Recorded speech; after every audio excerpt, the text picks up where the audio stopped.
انا مش عامله كتير لان نسرين مش هنا اهوت، وانا بقى وهدير اهو، هي تبع الساحل تبع الكليه.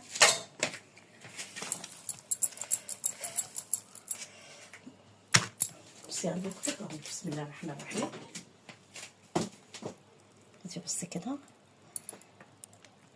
عايزه اجيب لكم كده عشان تبقي ايه شايفاه، الحاجه سخنه خالص مش عارفه امسكها. بسم الله الرحمن الرحيم. انا لسه طافيه فعلا والله العظيم عليها اهو. بصوا، وده الفلفل اهو، جربوه بقى بالطريقه دي هتعجبكم اهو. اطلع بس الفراخ واحط حبه شوربه، ربنا يرحمنا من النار وعذاب النار. بقى حبه شوربه، هاتي كده يا هديه.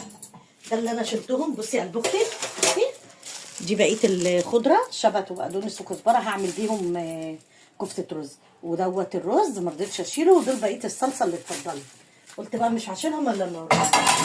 بسم الله الرحمن الرحيم. نحط لهم حبه شوربه نشربهم والمحشي كده خلص اهو. بصوا الشوربه جميله ورايقه ازاي، بصوا بصي، اهم حاجه انك تغسلي الفراخ كويس. بصي على البختك اهو.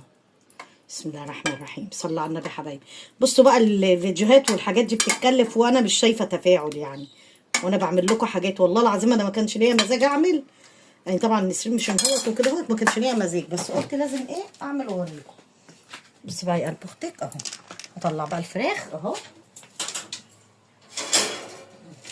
انا طلعتها معاكم مسلوقه، وهو ده كان اكلنا معاكم. ولو لسه ما اشتركتيش يا ريت تشرفيني وتنوريني يا قلب اختك. بصي